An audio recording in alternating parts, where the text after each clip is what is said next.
La porcelana se hizo añicos contra el mármol pulido, un sonido agudo y violento que cortó el silencio sepulcral de la mansión Monterrey. El té, aún humeante, se extendió como una mancha de ámbar oscuro sobre el blanco inmaculado del suelo. «¡Estás despedida!», bramó don Ricardo Monterrey, su voz un trueno que retumbó por el gran vestíbulo. Sus manos, manchadas por la edad pero aún poderosas, estaban crispadas sobre el bastón de ébano con empuñadura de plata. El rostro, una máscara de furia aristocrática, estaba enrojecido bajo su cabellera cana, peinada con una precisión casi insultante.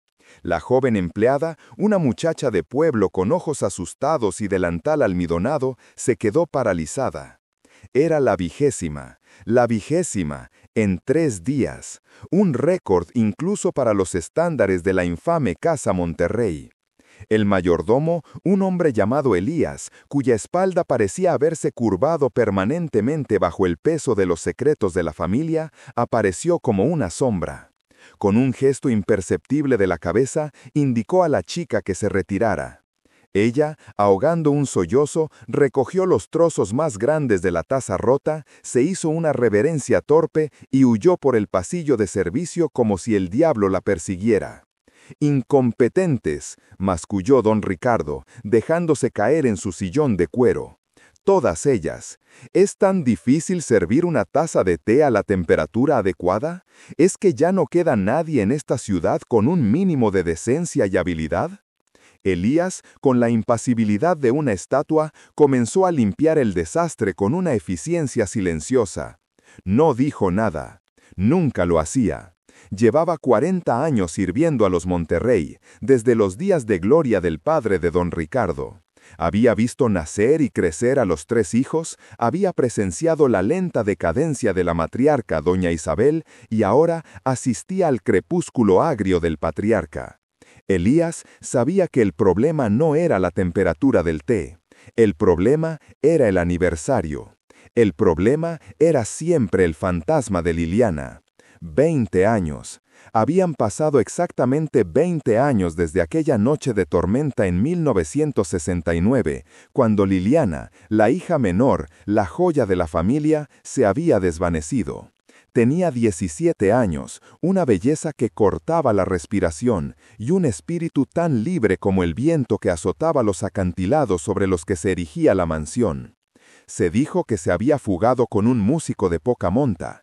Se dijo que había caído al mar. Se dijo que había sido secuestrada.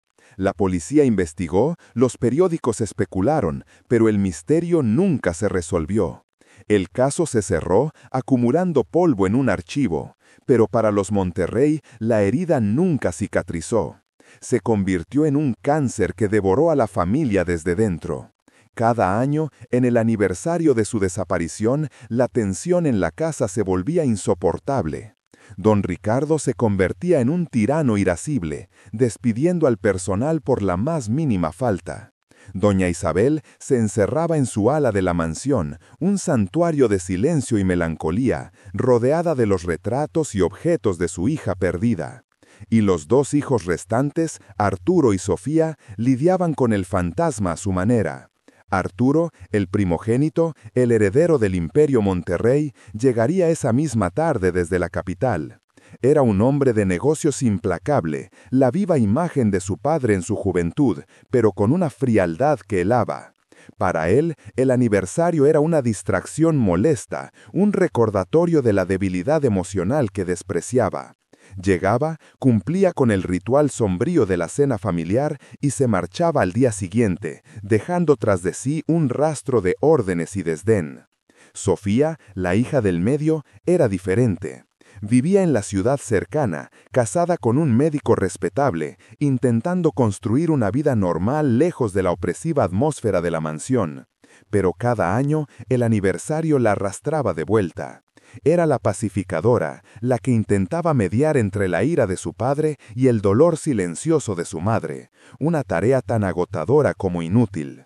Para Sofía, Liliana no era un fantasma, era un vacío, una pregunta sin respuesta que había definido toda su vida, dejándola siempre a la sombra de la hermana perfecta y desaparecida. Mientras Elías terminaba de limpiar, el teléfono sonó. Era el antiguo modelo de disco, negro y pesado, que ocupaba un lugar de honor en una mesita de caoba. El mayordomo descolgó con un movimiento ensayado.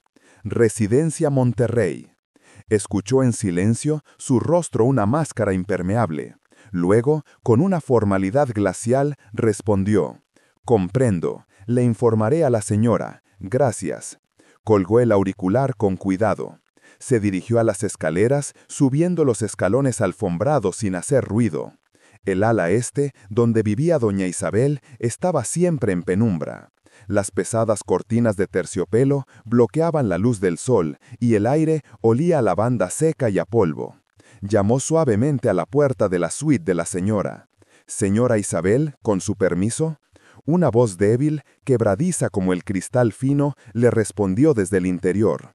«Adelante, Elías».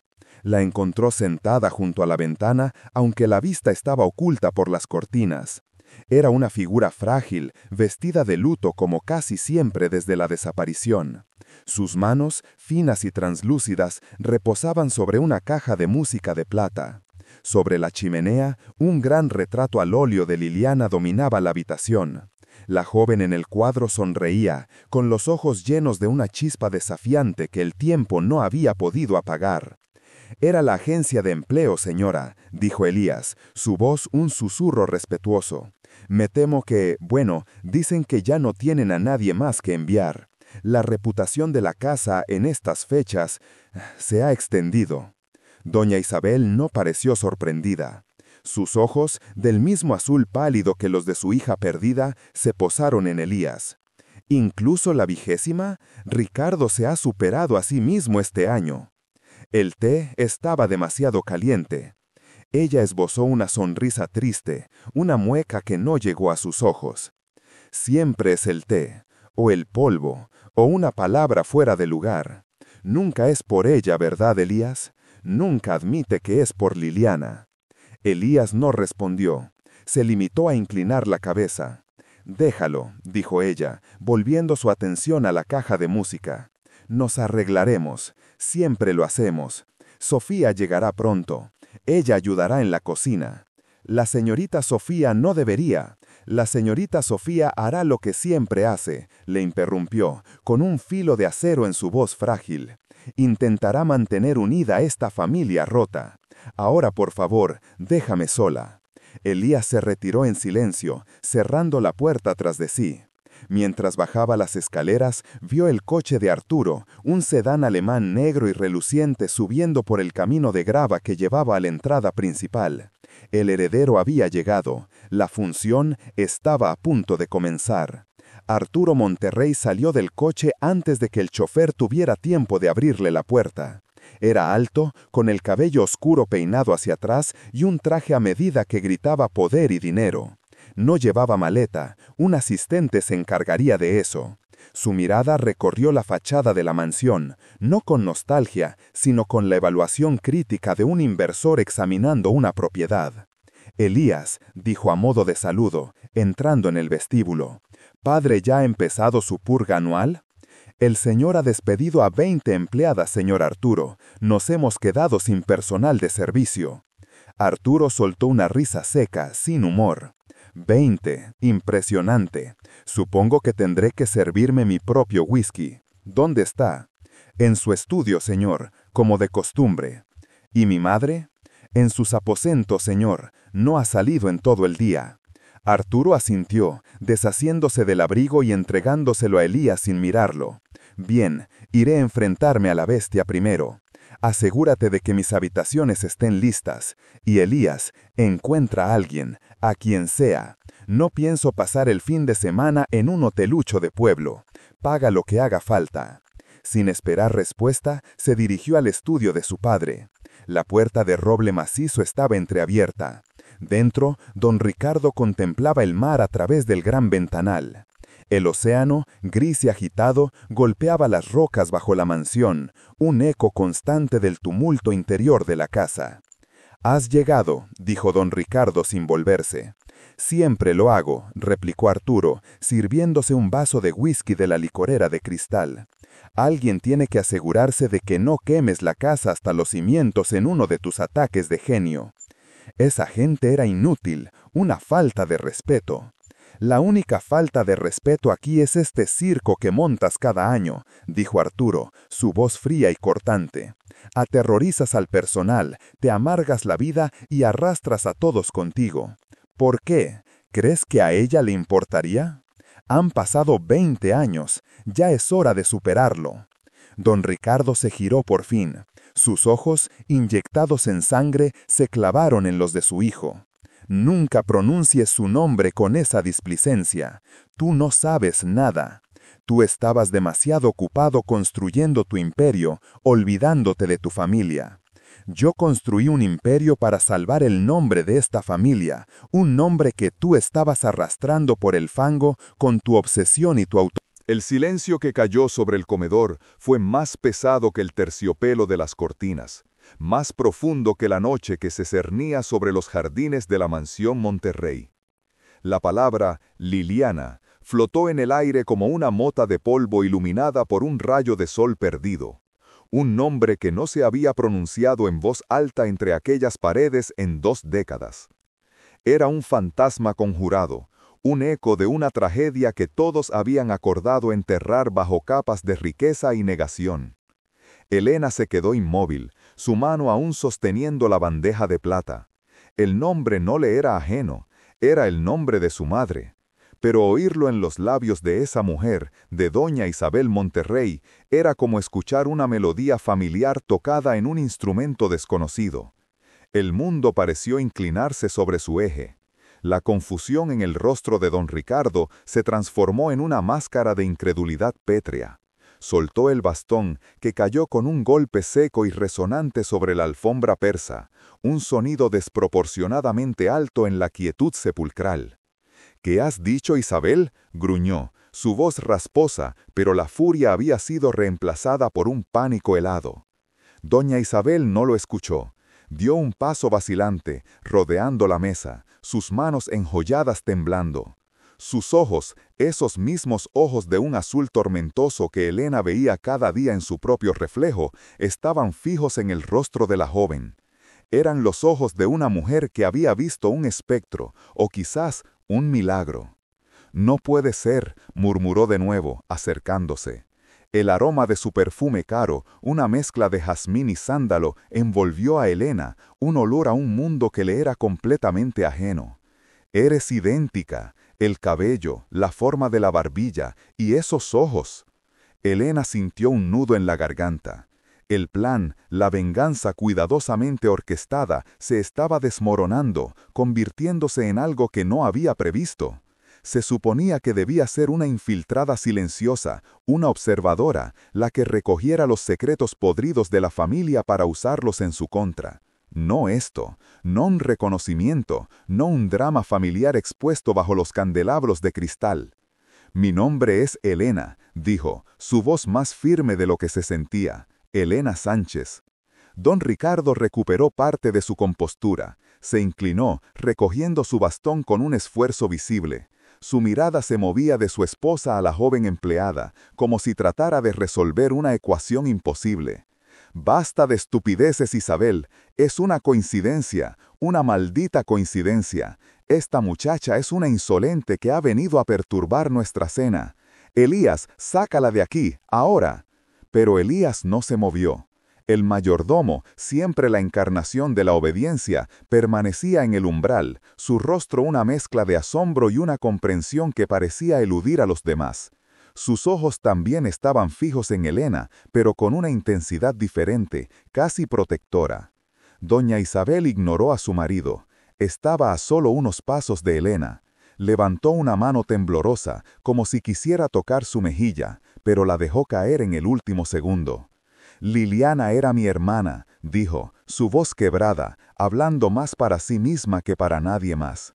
«Mi hermana pequeña. Huyó de casa hace 20 años. Nunca más supimos de ella. Dijeron que había muerto. Tu padre». Se giró hacia don Ricardo, y por primera vez Elena vio fuego en aquellos ojos, una llama de acusación que había estado apagada durante mucho tiempo. Tú me dijiste que había muerto. La tensión en la habitación se volvió eléctrica, casi insoportable. Don Ricardo palideció bajo su bronceado artificial. Era lo mejor para todos, Isabel, lo sabes. Era una desgraciada, una vergüenza para la familia. Se fugó con ese don nadie, un jardinero.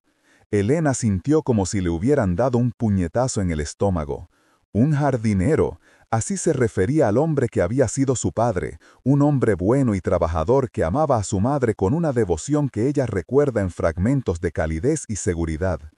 Ese don nadie era mi padre, espetó Elena, incapaz de contenerse más. La verdad salió a borbotones, caliente y amarga. Y Liliana era mi madre. Murió cuando yo tenía 5 años, de pena, según me contó mi padre antes de morir él también. Pena por haber sido repudiada por su propia familia. El comedor quedó en un silencio absoluto, roto solo por la respiración agitada de doña Isabel. La mujer se llevó una mano a la boca, un sollozo ahogado escapando de sus labios. La revelación de Elena no era una pregunta, sino una sentencia. Había arrojado la verdad sobre la mesa del banquete como si fuera una granada. Don Ricardo la miró fijamente, su rostro una tormenta de emociones conflictivas, shock, rabia y algo más, algo que parecía miedo. Mientes, sisó, es imposible, eres una impostora, una cazafortunas que ha descubierto algún viejo escándalo y ha venido a explotarlo. ¿Ah, sí?, replicó Elena, su miedo evaporándose para dar paso a una fría determinación. ¿Quiere que le diga el segundo nombre de mi madre? Se llamaba Liliana Victoria. Odiaba las gardenias porque le recordaban al funeral de su abuela. Tenía una pequeña cicatriz en forma de media luna sobre la ceja izquierda por una caída de un columpio cuando tenía 7 años. ¿Sigo? Cada detalle era una daga que se clavaba en el corazón de doña Isabel. Se tambaleó y Elías, finalmente moviéndose, se apresuró a su lado ofreciéndole un brazo para sostenerse. «Es ella, Ricardo, es la hija de Liliana, es mi sobrina», susurró la mujer, mirando a su marido con ojos suplicantes. «No es nada nuestro», rugió don Ricardo, golpeando el suelo con el bastón. «Es la hija de un jardinero, su sangre está manchada, no tiene nada que ver con los Monterrey». La crueldad de sus palabras resonó en la habitación. Elena lo miró, no con odio, sino con una especie de lástima gélida. Este era el hombre que su madre había descrito en sus diarios, un tilano envuelto en seda, un carcelero con un apellido prestigioso. «No he venido a reclamar un apellido que me fue negado», dijo Elena, su voz clara y cortante. «He venido a trabajar, me contrató para limpiar su casa, y eso es lo que haré. A menos, claro, que me despida». Era un desafío directo. Despedirla ahora no sería despedir a una empleada insolente, sería expulsar, por segunda vez, a la sangre de su propia familia. Don Ricardo abrió la boca para gritar, para expulsarla, para borrar su existencia como había intentado borrarla de su madre, pero la mirada de su esposa lo detuvo. Era una mirada que no le había dirigido en 20 años, una mezcla de dolor, rabia y una nueva y peligrosa resolución. Por primera vez, en mucho tiempo, don Ricardo Monterrey sintió que el control férreo que ejercía sobre su casa y su familia se le escapaba de las manos. «Elías», dijo, su voz un murmullo derrotado, «acompaña a mi esposa a sus aposentos. Y tú», señaló a Elena con un dedo tembloroso, «vuelve a la cocina. Hablaremos de esto mañana». Nadie se movió. Elías miraba a doña Isabel, esperando su orden. «No, Ricardo», dijo ella, su voz sorprendentemente fuerte, «no voy a ninguna parte. Esta joven, mi sobrina, se queda, y no en la cocina. Elías, prepara la habitación de invitados del ala este, la que tiene vistas al Rosedal». «¿Qué has dicho, Isabel?», exclamó don Ricardo, incrédulo.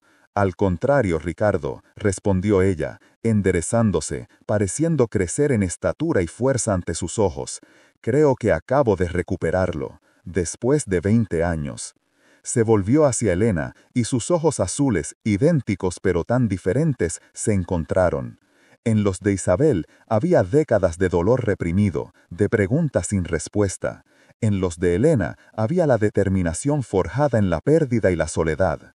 «Bienvenida a casa, querida», dijo doña Isabel, y esta vez sí extendió la mano, y con la punta de los dedos rozó suavemente la mejilla de Elena. El contacto fue como una descarga eléctrica, un puente tendido a través de un abismo de 20 años de silencio y mentiras. Elías hizo una leve inclinación de cabeza, una señal de acatamiento a su verdadera señora. «Señorita», se detuvo, sin saber cómo dirigirse a ella. «Elena», dijo ella, con la voz apenas un susurro. «Señorita Elena, por aquí, por favor». Elena dio un último vistazo a don Ricardo. El patriarca de los Monterrey estaba de pie junto a la mesa, solo, su figura imponente de repente encogida y frágil. La cena suntuosa yacía olvidada, el vino sin beber, el imperio de cristal y plata resquebrajándose desde dentro. Mientras seguía Elías por los opulentos pasillos, Elena se dio cuenta de que su plan de venganza había muerto esa noche, pero algo mucho más complejo y peligroso acababa de nacer. No había venido a buscar una familia, pero una la había encontrado a ella. Y en la mansión Monterrey, la familia era a la vez un refugio y un campo de batalla. La habitación de invitados del ala este era más grande que todo el apartamento en el que Elena había crecido. Tenía un balcón que se abría a un jardín donde los rosales, cuidados con esmero, trepaban por un enrejado de piedra. La cama, con dosel de seda color crema, parecía una nube. Todo olía a cera de abeja y a flores frescas. Era un lujo insultante, un mundo de ensueño construido sobre la tumba de los recuerdos de su madre. Elías la dejó sola con un escueto: «Si necesita algo, la doncella principal Carmen estará a su disposición».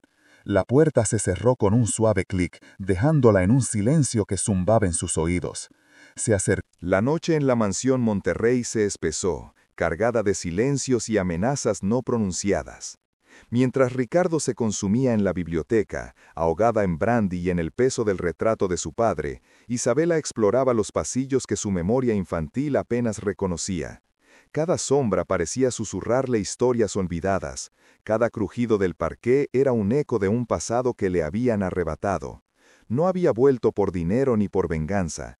Había vuelto buscando una pieza perdida de sí misma, un rostro que solo conocía por una fotografía gastada, el de su madre. Al día siguiente, un hombre de aspecto anodino y traje gris llegó a la mansión. No se anunció como un invitado, sino que entró por la puerta de servicio con la familiaridad de una herramienta que vuelve a su taller. Su nombre era Elías, y sus manos, aunque limpias, parecían llevar la mancha indeleble de tareas ingratas. Ricardo lo recibió en su despacho, la puerta cerrada a cal y canto. «La chica se llama Isabela», dijo Ricardo, deslizando un sobre abultado por la mesa de caoba. «Se hace pasar por empleada doméstica. Es lista, más de lo que esperaba. No quiero errores esta vez, Elías, sin cabos sueltos. Que parezca un accidente, una fuga, me da igual. Pero para el amanecer de mañana, quiero que su existencia sea solo un mal recuerdo». Elías asintió, sus ojos vacíos como pozos. «Considere lo hecho, señor Monterrey, como siempre». Mientras tanto, ignorante del complot que se cernía sobre ella, había encontrado su camino hacia el ala oeste, un sector de la casa que los sirvientes parecían evitar. Estaba cubierta de polvo y sábanas blancas que convertían los muebles en fantasmas. Al final de un corredor, encontró una puerta cerrada con llave, pero la llave, como si el destino la hubiera puesto ahí para ella, estaba colgada en un clavo oxidado justo encima del marco. Con el corazón latiéndole en el pecho, la giró en la cerradura. La habitación era un dormitorio de niña, congelado en el tiempo. Un carrusel de madera en la mesita de noche, un vestido de volantes colgado en el armario abierto, y en la pared, dibujos infantiles fijados con chinchetas. Eran sus dibujos. Recordaba el trazo torpe del sol con cara sonriente. Pero lo que le heló la sangre fue lo que encontró sobre el tocador, junto a un joyero de bailarina cubierto de polvo. Era un diario de cuero rojo, con las iniciales E.M. grabadas en oro. Elena Monterrey, su madre. Con manos temblorosas, lo abrió. La caligrafía elegante llenaba las páginas, al principio hablando de amor y esperanza, del nacimiento de su hija. Pero pronto, el tono se oscureció, las letras volviéndose más erráticas. Hablaba del miedo, de la crueldad de Ricardo, de los secretos de la familia Monterrey, de un poder que no se basaba en el dinero, sino en algo mucho más antiguo y siniestro. Y entonces, en la última página escrita, encontró la verdad. Ricardo sabe que lo sé, decía la última entrada. Sabe que he descubierto lo que su padre le obligó a hacer. La fortuna de esta familia no viene de los negocios, sino de la sangre. Mi Isabela no es la única hija. Hay otro, un hermano gemelo. Ricardo se lo entregó al nacer, un sacrificio para sellar el pacto que mantiene a flote el apellido Monterrey. Lo ha escondido, pero sé dónde está. Si me pasa algo, que Dios proteja a mis hijos. Rezo para que algún día se encuentren y destruyan esta casa de sombras. Su nombre es... Un crujido a sus espaldas la hizo saltar. En el umbral de la puerta se recortaba la silueta de Elías. Sus ojos no mostraban sorpresa, solo una resolución fría y profesional. En su mano derecha, un objeto metálico brilló débilmente bajo la luz mortecina que se colaba por la ventana. «Lamento interrumpir su lectura, señorita», dijo señor Monterrey, y su despedida. Isabela retrocedió, su espalda chocando contra el tocador. El diario cayó al suelo, abierto en la página reveladora. No había escapatoria. Elías avanzó un paso, luego otro. El silencio se hizo tenso, pesado, el preludio de lo inevitable. Justo cuando Elías levantaba la mano, una voz profunda y calmada resonó desde el pasillo justo detrás de él. «Yo no haría eso si fuera tú». Elías se giró bruscamente, sorprendido por primera vez. Apoyado contra el marco de la puerta opuesta, observándolos desde la penumbra, había un joven. Vestía el impecable uniforme de chofer de la familia Monterrey, uno que nadie recordaba haber visto antes. Sus rasgos eran una réplica casi exacta de los de Isabela, y en sus ojos brillaba la misma chispa de desafío. Pero su mirada no estaba fija en Elías, sino en ella. Y entonces sonrió, una sonrisa afilada y llena de promesas. «Hola, hermana, creía que nunca llegarías». El aire en la habitación se congeló, volviéndose denso y quebradizo como el cristal. Elías, el asesino profesional cuya compostura era legendaria, parpadeó. 1, 2 veces. La aparición del joven chofer no estaba en ninguna de sus meticulosas planificaciones. La palabra hermana colgó en el silencio, un eco imposible que desbarataba la realidad. La sorpresa inicial en el rostro de Elías se transformó rápidamente en una máscara de irritación calculada. Un cabo suelto, un factor imprevisto que debía ser eliminado. Un reencuentro familiar, siseó Elías, sin bajar el arma, un pequeño pero letal revólver de cañón corto que ahora oscilaba entre los dos hermanos. Lamentablemente, no hay tiempo para celebraciones. Ambos están en la lista. El joven chofer, cuyo nombre seguía siendo un misterio, no se inmutó. Su sonrisa no vaciló, sino que se ensanchó, revelando una confianza que rayaba en la arrogancia. Empujó su cuerpo lejos del marco de la puerta con una lentitud deliberada, cada movimiento fluido y preciso, como un depredador evaluando a su presa. «Mi hermana no está en ninguna lista», replicó, su voz tranquila contrastando con la tensión eléctrica del momento. «Y en cuanto a mí, digamos que soy yo quien escribe las listas ahora». Isabela, aún con la espalda pegada al tocador, observaba la escena con una mezcla de terror y asombro. Su hermano, el niño que le habían arrebatado, el recuerdo borroso de un rostro infantil, estaba allí, adulto, sereno y vistiendo el uniforme del enemigo. ¿Cómo? ¿Por qué? Las preguntas se agolpaban en su mente, pero la inminencia de la muerte las mantenía a raya. Elías soltó una risa seca y sin alegría.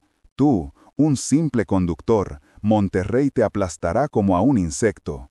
«Puede ser», admitió el hermano de Isabela, dando un paso más hacia el interior de la habitación. Ahora se encontraba a medio camino entre Elías y la puerta. «Pero los insectos a veces llevan veneno, y yo he tenido mucho tiempo para prepararlo». En un instante, la dinámica cambió. El joven chofer se lanzó hacia adelante, no hacia Elías, sino hacia un pesado jarrón de porcelana que descansaba sobre una mesita auxiliar. Con un movimiento veloz, lo arrojó contra el interruptor de la luz junto a la puerta, sumiendo la habitación en una oscuridad casi total. El jarrón se hizo añicos con un estrépito ensordecedor. Isabela ahogó un grito. Elías, desorientado por la repentina ceguera, disparó instintivamente. El fogonazo del revólver iluminó la habitación por una fracción de segundo, revelando una silueta moviéndose a una velocidad increíble. Un segundo disparo resonó, pero fue seguido por un gruñido ahogado de dolor y el sonido metálico del arma al caer sobre la alfombra. El silencio que siguió fue más aterrador que el ruido. Isabela contuvo la respiración, su corazón martillando contra sus costillas. Podía oír una respiración agitada y un forcejeo sordo en la oscuridad. Luego, un golpe seco y el peso muerto de un cuerpo desplomándose en el suelo. La luz del pasillo se derramó de nuevo en la habitación cuando su hermano abrió la puerta. La silueta de Elías yacía inmóvil cerca de la ventana. «Tenemos que irnos, ahora», dijo él, su voz urgente. Cruzó la habitación, tomó la mano de Isabela y la ayudó a levantarse. Su tacto era firme, real. «¿Quién eres? ¿Cómo?», balbuceó ella, todavía en shock. «Soy Damián, y las explicaciones tendrán que esperar». La condujo rápidamente fuera de la habitación, bajando por la escalera de servicio con una familiaridad que demostraba que había estudiado cada rincón de la mansión. Mientras corrían por los pasillos traseros, el sonido de las alarmas comenzó a aullar por toda la propiedad, una sinfonía estridente de su descubrimiento. Damián no pareció sorprendido, parecía haberlo anticipado. Llegaron a un sedán negro y elegante aparcado en la sombra de los establos, lejos del garaje principal. Damián la empujó suavemente hacia el asiento del pasajero y se deslizó detrás del volante. El motor cobró vida con un ronroneo silencioso y potente.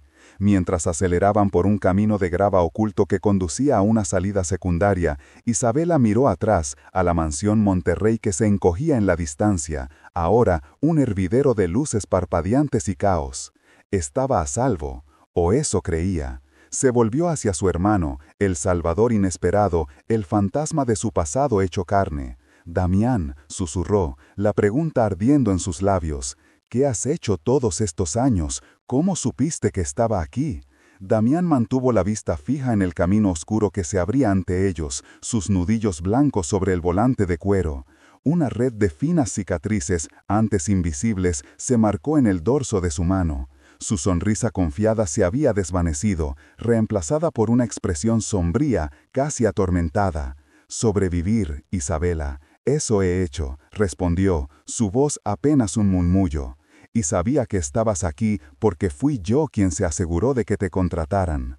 Isabela sintió un escalofrío recorrerle la espalda, uno que no tenía nada que ver con Elías o a Monterrey. Era algo nuevo, más profundo y confuso. «¿Tú? ¿Por qué harías eso? ¿Por qué ponerme en este peligro?»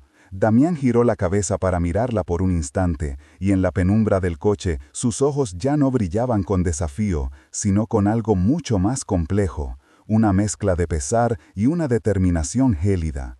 Su siguiente frase no fue una explicación, sino una sentencia que hizo que el mundo de Isabela se detuviera. «Porque necesitaba el diario de tu madre, y sabía que eras la única que Monterrey dejaría acercarse lo suficiente para encontrarlo. Lo que no esperaba es que tú también lo leyeras». El aire dentro del porche se volvió denso, casi irrespirable. Cada palabra de Damián era un golpe sordo contra la armadura que Isabela había construido a su alrededor durante años. El diario de su madre, la razón de todo, el epicentro del terremoto que estaba demoliendo su realidad. El coche devoraba la carretera oscura, pero para ella el tiempo se había congelado en ese instante de revelación. «Mi madre», susurró, la voz rota. «¿Qué tiene que ver ella con todo esto? ¿Qué hay en ese diario que te llevó a usarme de esta manera?» Damián no apartó la vista de la carretera esta vez. Su perfil, recortado por el fugaz destello de los faros de otro vehículo, parecía tallado en piedra. Tu madre, Ana, no era solo una empleada de la familia Monterrey. Era su conciencia, su secreto mejor guardado, y al final, su mayor amenaza. Elías no la despidió porque fuera incompetente, la despidió porque descubrió algo que escribió en ese diario, algo por lo que Elías estaría dispuesto a matar. el recuerdo de las páginas amarillentas, la caligrafía elegante de su madre detallando pagos a un tal Proyecto Sombra, cobró una nueva y aterradora dimensión. No eran simples anotaciones financieras, eran pistas. ¿Matar? Isabela sintió que el corazón se le encogía. ¿Crees que él le hizo algo a mi madre? No lo creo, lo sé. La voz de Damián era un filo de navaja. Yo estaba allí, el día que desapareció. Era solo un niño, el hijo del jardinero, pero lo vi todo. Vi el coche negro sin matrícula, vi el miedo en los ojos de tu madre cuando Elías la confrontó en el jardín, y vi cómo se la llevaban. Las imágenes, brutales y directas, asaltaron a Isabela. La historia oficial de su infancia, su madre abandonándolas por una vida mejor, se desmoronó, revelando un abismo de mentiras. El dolor fue tan agudo que le cortó la respiración. ¿Y tú no hiciste nada? ¿No dijiste nada?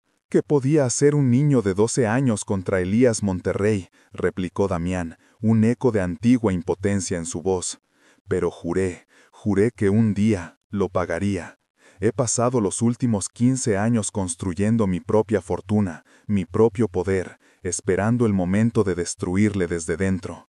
Ese diario es la clave, la prueba que necesito.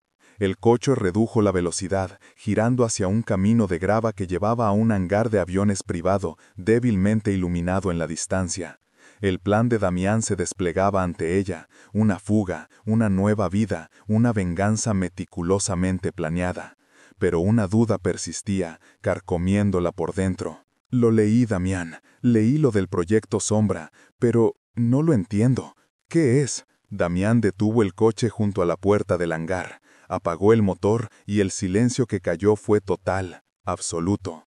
Se giró hacia ella y en sus ojos ya no había pesar, solo la fría luz de una verdad insoportable. Proyecto Sombra no era una operación financiera, Isabela, era el nombre en clave para un niño, el hijo ilegítimo de Elías, a quien mandó a desaparecer junto a su madre para proteger el apellido Monterrey.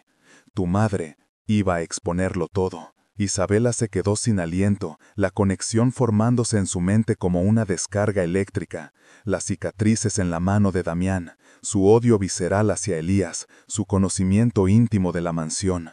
Todo encajó con una claridad espantosa. «El hijo», logró decir, «eres tú». Damián asintió lentamente, una única lágrima trazando un surco en su rostro endurecido. «Mi madre fue la primera víctima, la tuya, la segunda, por intentar salvarme. Ahora, con ese diario, haremos que Elías pague por las dos». Abrió la puerta del coche. «Vamos, el jet está esperando. Tenemos que salir del país antes de que Elías se dé cuenta de que el diario ha desaparecido, y de que tú también». Isabela salió, sus piernas temblando, tratando de asimilar la magnitud de lo que acababa de escuchar. El viento frío azotaba la pista de aterrizaje, trayendo consigo el zumbido de los motores del avión preparándose para despegar. Damián la tomó del brazo, guiándola hacia la escalerilla del jet. Por un momento, una extraña sensación de seguridad la invadió. Estaba con la única otra persona en el mundo que entendía el verdadero horror de Elías Monterrey. Pero justo cuando ponía el pie en el primer escalón, Damián se detuvo bruscamente. Su cuerpo se tensó y su mirada se fijó en algo más allá de Isabela, hacia la entrada del hangar que acababan de dejar atrás. Su rostro, que segundos antes reflejaba una determinación sombría, se descompuso en una máscara de incredulidad y un terror que Isabela nunca había visto. Ella se giró, siguiendo su mirada. Allí, de pie bajo la única luz del porche del hangar, recortada como una aparición fantasmal contra la oscuridad, había una mujer. Llevaba un vestido sencillo y anticuado, y su cabello, aunque con hebras grises, tenía el mismo tono castaño que recordaba de las viejas fotografías. Sostenía algo en sus manos, un pequeño objeto de cuero gastado, el diario. La mujer levantó la vista, y sus ojos, cansados pero inconfundibles, se encontraron con los de Isabela. «Isabela, hija mía», dijo Ana, la madre que creía muerta desde hace 15 años, «no puedes ir con él». El mundo de Isabela se contrajo hasta reducirse a la figura de su madre. El rugido de los motores del jet se convirtió en un zumbido distante. El agarre de Damián en su brazo perdió toda sensación. 15 años. 15 años visitando una lápida de mármol frío, susurrando secretos a una piedra grabada con el nombre de Ana Monterrey. Y ahora, esa misma mujer estaba allí, de pie, carne y hueso, con la brisa del hangar removiendo suavemente su vestido. «Mamá». El susurro de Isabela fue apenas un hilo de voz, un sonido frágil que se rompió en el aire nocturno. «No, no es posible. Tú moriste. El accidente». Ana dio un paso hacia la luz, y las sombras en su rostro retrocedieron, revelando las arrugas de preocupación y los años de un dolor que Isabela apenas podía empezar a comprender. Sus ojos, los mismos ojos que Isabela veía en su propio reflejo, estaban llenos de una urgencia desesperada. «No hubo ningún accidente, mi niña», dijo Ana, su voz más fuerte ahora, cortando el aire como un cuchillo. «Tu padre me apartó, me encerró, creía que yo era un peligro para su legado». A su lado, Damián soltó su brazo. Su terror inicial se había transformado en una furia helada. «¿Tú?», espetó, su voz un gruñido bajo. «¿Cómo te atreves a aparecer ahora? Él nos dijo que habías perdido la razón, que te habías quitado la vida. Lloramos por ti». «Y yo lloré por vosotros cada día», respondió Ana, su mirada clavada en Damián, con una mezcla de amor y reproche. «¿De verdad creíste sus mentiras, Damián? ¿Después de todo lo que has visto? ¿Después de lo que le hizo a tu propia madre?» Isabela miró de su madre a su hermano.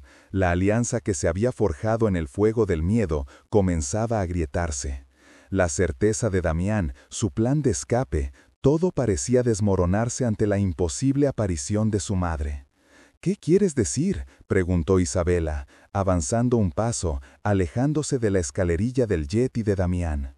«¿Por qué no puedes ir con él, mamá? Él me estaba salvando». Ana levantó el diario de cuero. «Porque él no te está salvando, Isabela, te está utilizando. Él es la pieza final del plan de tu padre». «Eso es mentira», gritó Damián, dando un paso amenazador hacia Ana. «No la escuches, Isabela, está loca, por eso padre tuvo que encerrarla. Vámonos, ahora». Pero Isabela no se movió. Su mirada estaba fija en su madre, en la verdad ineludible que sentía en sus palabras. «¿Qué plan?». «El plan que comencé a descubrir hace años, la razón por la que me declaró muerta», dijo Ana, su voz temblando de emoción. «Elías no solo construyó un imperio de dinero, construyó un imperio de secretos, de deudas, de vidas arruinadas. Y cuando él ya no pueda dirigirlo, necesita un sucesor. Pero no uno que herede su fortuna, sino uno que herede sus pecados. Alguien que pague por todo». Un escalofrío recorrió la espalda de Isabela. Vio el rostro de su padre en su mente, la frialdad de sus ojos, la crueldad en su sonrisa. Y de repente, todo encajó. Las empleadas despedidas, los ataques de ira, la forma en que la aislaba del mundo. No era simple maldad, era un montaje. «Te está preparando, Isabela», continuó Ana, sus ojos suplicantes. «Te está convirtiendo en el chivo expiatorio perfecto, la hija inestable, la heredera errática. Cuando todo se derrumbe, cuando sus crímenes salgan a la luz, todos te señalarán a ti. Y Damián, él, estará allí para recoger los pedazos, para ser el hijo sensato que salva lo que queda del nombre Monterrey». Isabela se giró lentamente hacia Damián. Su rostro era una máscara indescifrable, la mandíbula apretada, los ojos oscuros brillando con una emoción que no podía nombrar. ¿Era traición o era el mismo miedo que ella sentía? «Damián, ¿es cierto?», susurró. Él no respondió. En su lugar, sacó una pequeña pistola de la chaqueta. No apuntó a Ana, la apuntó a Isabela. «Sube al avión, Isabela», dijo, su voz desprovista de toda la calidez que había mostrado antes. «Lo siento, de verdad que lo siento, pero es la única manera. Padre es un monstruo, sí, pero un monstruo que debe ser contenido, no desatado. Tú eres el precio de esa contención. Un sonido metálico resonó a sus espaldas. No era el arma de Damián, provenía de la oscuridad del hangar. De las sombras, Elías Monterrey emergió, caminando con una calma aterradora. No parecía sorprendido ni enfadado, solo satisfecho. A su lado, cojeando ligeramente, pero con una sonrisa torcida en su rostro, estaba el mayordomo, Ricardo, sosteniendo un pesado revólver. «Excelente, Damián», dijo Elías, su voz retumbando en el silencio. «Veo que has entendido tu papel a la perfección». Miró a su esposa, Ana, con una fría indiferencia, como si mirara a un fantasma molesto. Luego sus ojos se posaron en Isabela, y una sonrisa cruel se dibujó en sus labios. «Parece que tenemos una reunión familiar. Qué oportuno, justo a tiempo para la lección final». Elías hizo un gesto casi imperceptible a Ricardo. El mayordomo levantó su revólver, pero no apuntó a Ana, ni a Damián, ni a Isabela. Apuntó directamente a la cabeza de Elías Monterrey. «La lección», dijo Ricardo, su voz normalmente servil, ahora llena de un veneno acumulado durante décadas, «es que los monstruos siempre crean otros monstruos». Y el diario de su esposa, señor Monterrey, no solo contenía sus secretos, también contenían los míos.